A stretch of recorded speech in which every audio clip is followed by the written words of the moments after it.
There is a brass bell in Coronado, California. It weighs about 8 pounds. Anyone can ring it. You just walk up and pull the rope 3 times. The moment you do, everything stops. They hand you coffee and a donut. They wrap a blanket around your shoulders, and your dream of becoming a Navy SEAL is over. Forever. Every year, about 1,000 men try. Around 200 make it through. The rest ring the bell. This is what happens to you at every rank, from the kid who walks into a recruiter's office to the man whose name will never appear in any file. The Navy SEALs are America's primary special operations force. Sea, air, land. That's what the name stands for. There are roughly 2,500 active duty SEALs right now. To put that in perspective, there are more people working at a Walmart warehouse than there are SEALs in the entire world. Every single one went through the same pipeline. Every single one wanted to quit. The ones wearing the Trident are the ones who didn't. This is your life at every rank. Rank 1, the Poolie. You are 17 years old. You can do 60 push-ups without stopping.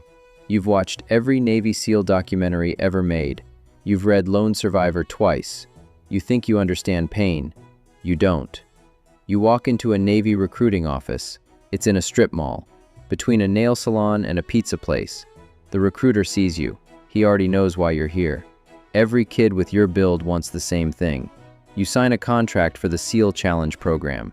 This guarantees you a slot at BUD/S if you survive boot camp first. Your parents sign too, because you're not 18 yet. Your mother's hand shakes when she holds the pen. For the next 8 months, you're a Poolie, a future sailor waiting to ship out. You train every day like your life depends on it, because it will. You swim laps at the community pool at 6 a.m. You run in boots you bought at a surplus store. You do flutter kicks on your bedroom floor until your abs cramp and you can't sit up. Your friends go to prom. You go to the pull-up bar. Your recruiter calls once a week to make sure you haven't changed your mind. You never even consider it. The day you ship out, you weigh 175 pounds. You can run 1.5 miles in under 9 minutes. You've never been punched in the face. You've never been so cold you forgot your own name. You've never gone 4 days without sleep. You will experience all 3 within the next 12 months. Rank 2, the candidate. Boot camp is 8 weeks. It's the easiest thing you'll ever do in your military career. You learn to fold clothes and march in a straight line. You graduate. Nobody cares. You fly to Coronado, California, and report to the Naval Special Warfare Center, BUD/S, Basic Underwater Demolition SEAL Training. 6 months divided into 3 phases. This is where the bell lives, the bell that ends dreams. Your class starts with 185 men. By the time it's over, fewer than 40 will be left. Some days, 5 guys quit before lunch. Phase 1 is physical conditioning. 7 weeks of running, swimming, and suffering. Your days start at 5 a.m. and end whenever the instructors decide they're done with you. The water off Coronado is 58 degrees in winter. You will spend hours in that water. You lock arms with the men next to you and lie in the surf, while the Pacific Ocean drains the heat from your body, 1 degree at a time. They call it surf torture. It is exactly what it sounds like. Then comes Hell Week, 5.5 days, 132 hours. You will sleep a total of 4 hours. Not 4 hours per night, 4 hours total for the entire week. It starts on a Sunday night. They call it breakout. Thousands of blank rounds go off at once. Smoke grenades fill the air. Instructors are screaming from every direction. Fire hoses spray you with freezing water. You don't know what's happening. That's the point. For the next 5 days, you paddle boats, you carry logs, you crawl through mud, you run on the beach until your feet bleed through your boots. You carry a 200-pound rubber boat on your head with 6 other men for miles. When one man's arms give out, the weight shifts to the rest. You hold it. You have no choice. By Wednesday, you start hallucinating. You see things that aren't there. You have conversations with people who don't exist. You forget what day it is. You forget where you are. You remember one thing: don't ring the bell. Men quit every hour. They walk to the bell, ring it 3 times, and sit down on a bench, next to a row of green helmets. Each helmet belongs to someone who already quit. Each ring echoes across the entire compound. You hear it at 3 a.m. while doing push-ups in the surf. You hear it at noon while carrying a log up a sand berm. You hear it in your sleep, the 4 minutes of sleep you get on Thursday night. Friday afternoon, the instructors tell you, Hell Week is over. You don't believe them. You think it's a trick. It's not. You are standing. 136 men started. You are one of 42 who are still here. You weigh 12 pounds less than 6 days ago. Your feet are so swollen you can't get your boots off. A medic cuts them open with scissors. You've passed. But BUD/S is only 1/3 done. Phase 2 is combat diving. 7 weeks of swimming with closed-circuit oxygen rigs in pitch-black water. They tie your hands behind your back and throw you in a pool. You have to stay calm, while instructors rip the regulator from your mouth, twist your hoses into knots, and turn off your air. If you panic, you fail. If you surface, you fail. You sit on the bottom of the pool with no air and solve the problem. Phase 3 is land warfare. 7 more weeks. Demolitions, weapons, small unit tactics. You blow things up. You learn to shoot. You learn to move through terrain without making a sound. 70 to 85% of candidates are eliminated. You finish BUD/S. You've survived, but you're still not a Navy SEAL. Rank 3, the Fresh Trident. After BUD/S, you go to SEAL Qualification Training, SQT. 26 more weeks. Advanced Land Warfare, Combat Medicine. You learn to perform emergency surgery, while instructors scream simulated chaos around you. Close quarters combat, free fall parachuting from 12,000 feet, then SERE school, survival, evasion, resistance, and escape. They lock you in a box, deprive you of food and sleep, and interrogate you for days, to prepare you for being captured. The day you finish SQT, they pin a gold trident on your chest, an eagle clutching a pistol, a trident, and an anchor. The most recognized special operations insignia in the world. You are now officially a Navy SEAL. The entire pipeline has taken you 2.5 years. You report to your first SEAL team. There are 10 SEAL teams. You get assigned to one. Your platoon has 16 men, 2 officers and 14 enlisted. You are the new guy. Everyone calls you New Guy. Not your name, just New Guy. You will be called this until the next New Guy shows up. That might take a year. The New Guy carries extra gear. The New Guy cleans weapons last. The New Guy gets the worst sleeping spot. The New Guy doesn't talk in planning meetings unless asked. You accept all of this, because every man in this room did the same thing. The hierarchy is not about ego, it's about earning trust. Rank 4, the operator. Your first deployment is to Iraq. You are 22 years old. Your platoon operates out of a compound in Ramadi. Your mission is direct action raids against high-value targets. Here's how a raid works. Intelligence identifies a building.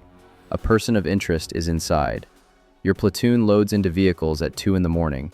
You drive blacked out, no headlights, using night vision. You arrive at the target. Breachers blow the front door. You flow through rooms in teams of 4, clearing corners, checking for threats, making split-second decisions about who lives and who dies. The whole thing takes 90 seconds. You find the target. You cuff him. You extract. Some nights the target shoots back. Some nights you find nothing. Some nights you find women and children in a closet. You tell them in broken Arabic that they're safe. You're not sure they believe you. You do this 300 nights a year for 7 months. You eat MREs for every meal. You sleep 4 hours when you can. You call home on satellite phones that cut out mid-sentence. Your girlfriend back home stops answering. You find out she's dating someone else. You're bothered for about a day.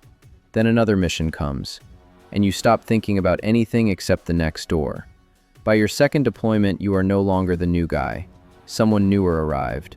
You teach him everything you know. You teach him how to clear a room, how to check for tripwires, and that the moment you stop being scared is the moment you become dangerous, to yourself and to everyone around you.